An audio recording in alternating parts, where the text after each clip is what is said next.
La Sí. biotecnología afecta al tema de las vacunas. Es decir, el que hizo la vacuna esta del coronavirus, básicamente tendría que ser biotecnólogo, ¿no? Entiendo. Sí, a ver, O tendría probablemente no. conocimientos, por lo menos. Claro, probablemente esas personas no tengan un título en biotecnología como tal, porque la biotecnología como carrera es mucho más nueva, pero sí que hacen biotecnología. O sea, serán Sí. biólogos, serán bioquímicos, pero eso es biotecnología, porque es el uso de organismos vivos para beneficio del ser humano.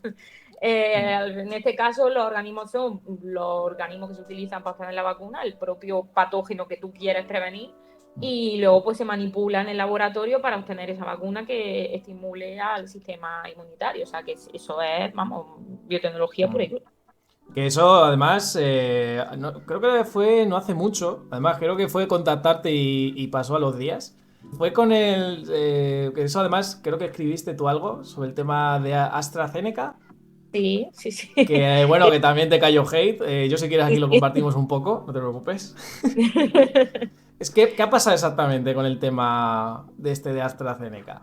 Por hacernos un resumen así rápido.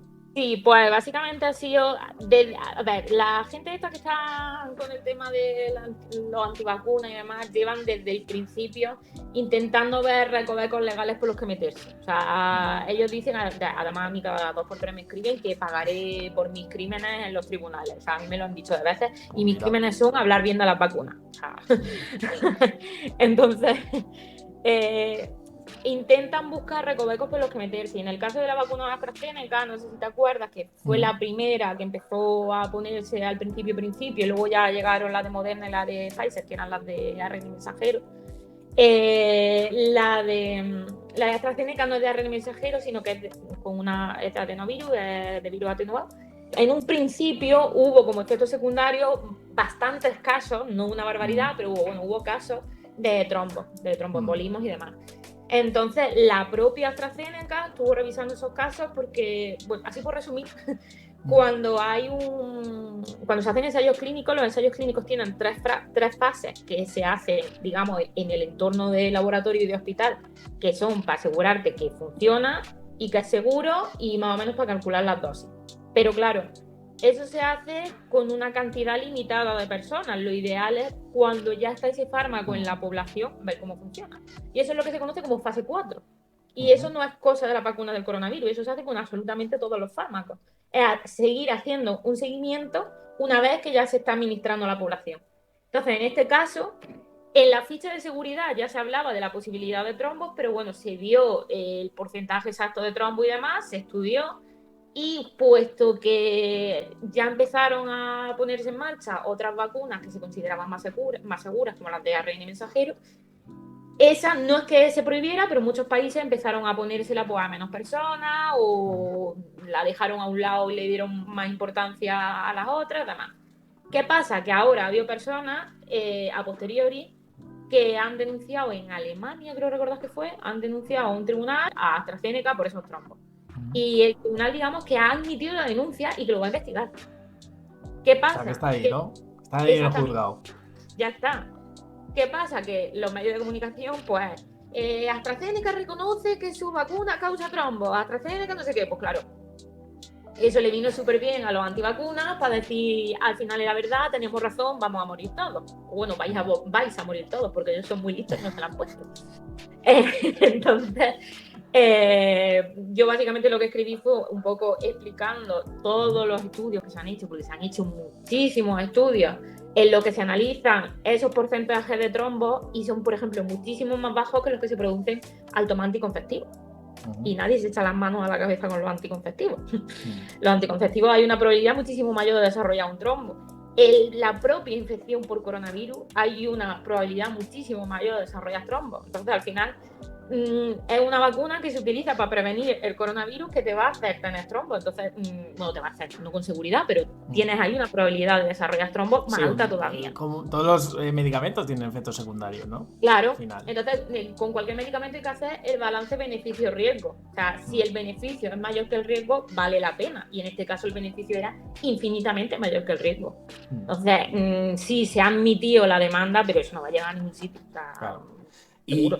Y una cosa, que esto a mí también me sorprendió mucho, que bueno, creo que nos sorprendió a todos, cuando el tema de la vacuna, cuando creo que lo sacó. ¿Quién fue lo primero que sacó? ¿Pfizer? Que yo me acuerdo que fue cuando pegó el boom. O. Creo que AstraZeneca fue primera y después de la de ARN mensajero Sí. creo que sí fue primero Pfizer y luego Moderna y luego ya la de Sí. Janssen y todas estas. Pero esto fue como, si no recuerdo mal, esto fue como en un año o así. O sea, creo que salió Sí, prácticamente en un año, claro. Eso, yo por lo que leí en su día, es como se necesita mucho tiempo. Es decir, estamos hablando incluso de 5 años o así. sí, sí, Es sí. decir, eso de 5 años comprimirlo en uno, eso es, no sé, claro, que entiendo que va por ahí un poco los tiros, ¿no? Que la gente dice de, no, fíjate, Sí. pero claro, eso se puede hacer como tal, o es de tener mucho equipo, muchos recursos.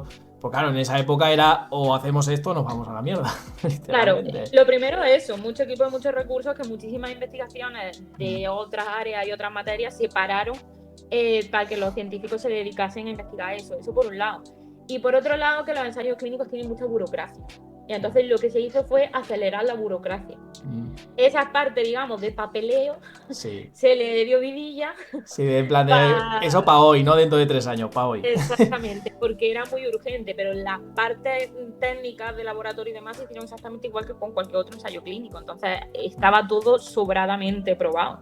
Además que parece como tanto un método como otro, tanto el tema de los adenovirus como el de la ARN mensajero, parece que se han inventado con el coronavirus. Y esas técnicas, el tema de los adenovirus, muchísimo tiempo. Y el tema de la red de mensajeros, es verdad que estas han sido las primeras vacunas, digamos, que se han comercializado, pero se lleva investigando para otros patógenos muchísimo tiempo. Se está investigando con la malaria, se está investigando con el VIH, se lleva investigando muchísimo tiempo. Y además es que la tecnología del ARN mensajero es el futuro, es que en el futuro lo vamos a ver por todas partes. Esto ha sido el punto de partida, pero lo vamos a ver muchísimo. Entonces realmente no partían de cero, ya tenían Claro. mucho investigado. Eso es lo que creo que piensa mucha gente, ¿no? Que es como, pasó esto y ya como, o incluso creo que también se usa, ¿no? Como conspiración, ¿no? De, no, es que esto ya estaba preparándose, pero se escapó de la, ¿no? Un poco, Sí, sí, era sí, en sí. plan de, no, es que el año este era porque ya se escapó, ¿no? Era en plan, era el último año ya, que ya llevaban años preparándolo. Sí, se ha dicho mucho, o sea, se ha dicho mucha, eso, mucha conspiración. Mm. Y también hay estudios, de hecho se publicó un estudio poquito tiempo después de que empezara la pandemia, porque había tantísima gente diciendo que la habían creado en un laboratorio y demás, y se publicó un estudio en el que se analizaba que a ver, que crear un virus en el laboratorio no es como dibujarlo en un papel, que tiene que haber, digamos, una serie de requisitos, hay que partir de, digamos, una base y demás, y no cuadraba, o sea, la evolución que ha seguido ese virus no cuadra que se haya creado en un laboratorio, solo ha podido surgir en la naturaleza, pero aún así pues hubo se tergiversó mucho todo. Yo además, una cosa que también veo, y yo creo que también esto a nivel, vamos a decir, de humanidad, yo creo que es cuando queremos hacer algo, rollo, pues tenemos que hacer esto y lo tenemos que hacer ya, yo creo que cuando nos ponemos de acuerdo, somos la hostia, en ese sentido. Sí, O sea, totalmente. Yo esto lo tengo pendiente a hacer la entrevista, que ya tengo pactada, con tema militar, ¿vale? Tecnología militar, que es un poco spoiler lo que os hago ya. Que yo veo que también pasa muchas veces, ¿no? Que, por ejemplo, mucha tecnología que se centra, que por desgracia los humanos también, pues nos centramos mucho en matar cosas que tenemos, esas cosas. Luego pasa mucha tecnología, esa tecnología, digamos, pasa a... digamos, a los civiles, ¿no? Es decir, por ejemplo, en su día Internet pues era algo militar, por ejemplo GPS también era militar y luego se pasó, pues eso, ¿no? Se expandió. Entonces, con esto de la biotecnología o por ejemplo el tema de las vacunas, a mí me parece un poco que pasó eso, en plan de, oye, tenemos que sacarlo ya, porque si no nos vamos a quedar aquí todos, que ya estamos hartos todos, básicamente.